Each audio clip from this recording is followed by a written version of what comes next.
Hello price Lord. என் அன்பு சொந்தங்களே, ஆண்டவராகிய இயேசுவின் நாமத்தினாலே நான் உங்களை மனமார வாழ்த்துவதிலே பெருமகிழ்ச்சி அடைகின்றேன். சங்கீதம் 3 வசனம் இவ்வாறு கூறுகிறது. அந்த கடைசி பகுதியில் அவன் செய்வதெல்லாம் வாய்க்கும். யாரெல்லாம் கர்த்தருடைய வேதத்தை நேசித்து அதை தியானித்து அதன்படி வாழுகிறார்களோ அவர்கள் செய்வதெல்லாம் வாய்க்கும் என்று.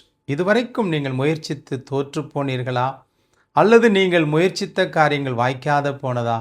இன்று வேதம் வாசித்து அதை தியானித்து அவர் சொல்லுகிற வார்த்தைக்கு கீழ்ப்படிந்து பாருங்கள்.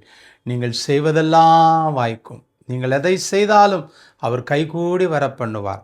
நீங்கள் ஆச்சரியப்படத்தக்கதாக காரியங்களை செம்மையாய் முடிப்பார். காரணம், வேத வசனம் ஜீவனுள்ளது. வெளிப்படுத்தின விசேஷம் சொல்லுகிறது, இந்த தீர்க்க தரிசன புஸ்தகத்தை வாசிக்கிறவனும் அதை கேட்கிறவனும் அதன்படி நடக்கிறவனும் பாக்கியவான் என்றும் அவனுக்கு திறந்த வாசல் வைக்கப்பட்டிருக்கிறது என்று. ஆதலால் என் அன்புக்குரியவர்களே, இதுவரைக்கும் காரியங்கள் வாய்க்காமல் சோர்ந்து போனீர்களா? வேதம் வாசித்து ஜெபித்து அந்த வேத வார்த்தைக்கு கீழ்ப்படிந்து பாருங்கள். நீங்கள் செய்வதெல்லாம் வாய்க்கும். நீங்கள் போகிற இடங்களெல்லாம் வெற்றியை காண்பீர்கள். God bless you.